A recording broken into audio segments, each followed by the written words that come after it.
Hey there, welcome back to our series where we break down the National Electrical Code one section at a time in simple, easy to understand terms just for students, apprentices, and new electricians. Today we're wrapping up our four key parts of NEC 110.26a by focusing on 110.26a4, which is all about limited access.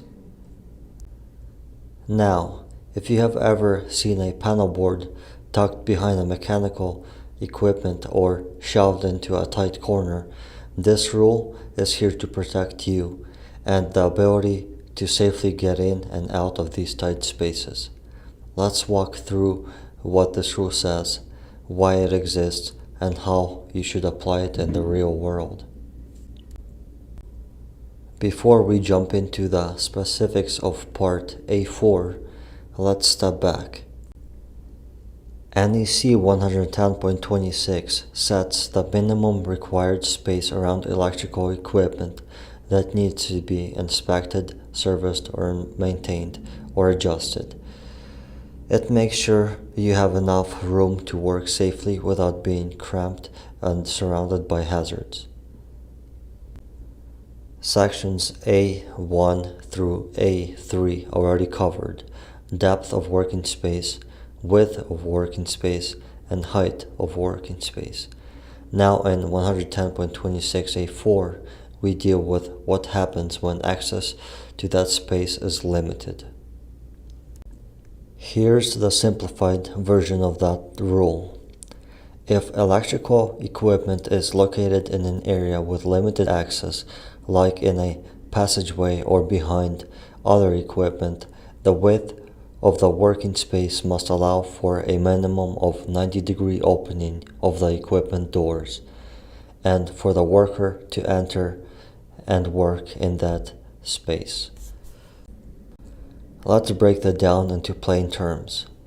If you're working in an area where there's no direct, wide open access to the front of the panel, or the space is tighter than usual because of mechanical gear, walls, or narrow walkways, then you must still make sure that you can open the panel door at least 90 degrees and there's enough space for a qualified worker to enter the area and do their job safely.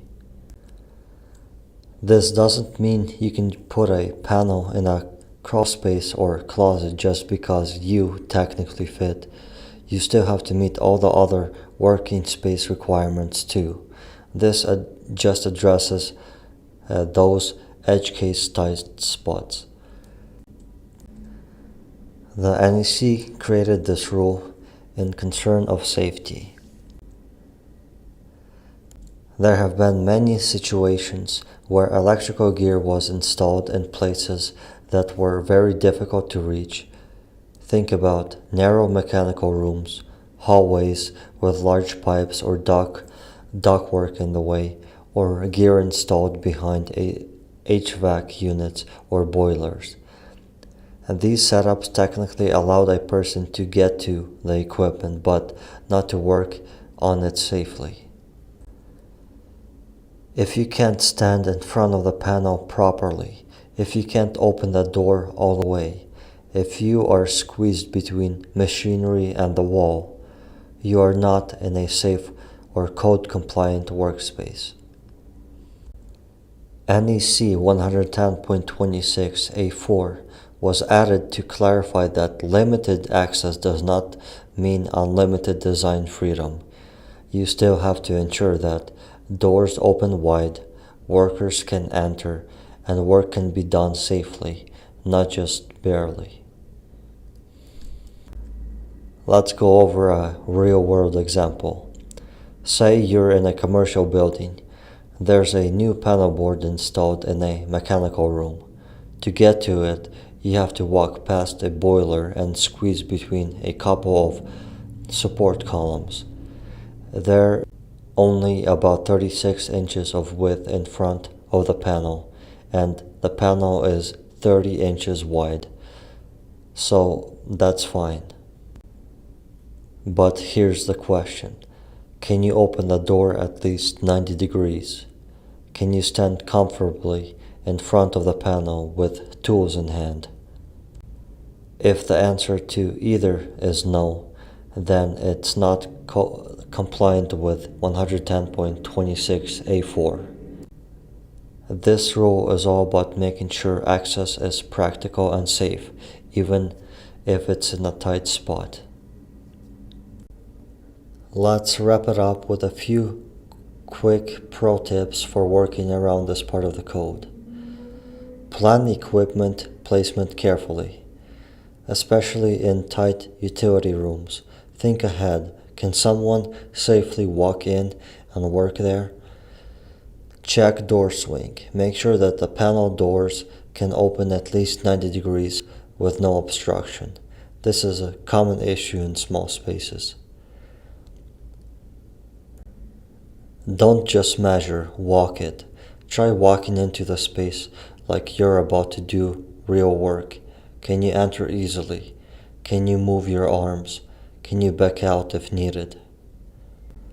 Communicate with other trades. Sometimes electricians show up late in the construction schedule, and mechanical or plumbing equipment already takes up all the space. Speak up early if access looks questionable. Document tight spaces. If you inherit an install that's not ideal, note it and report it. You don't want to be blamed for poor access planning later.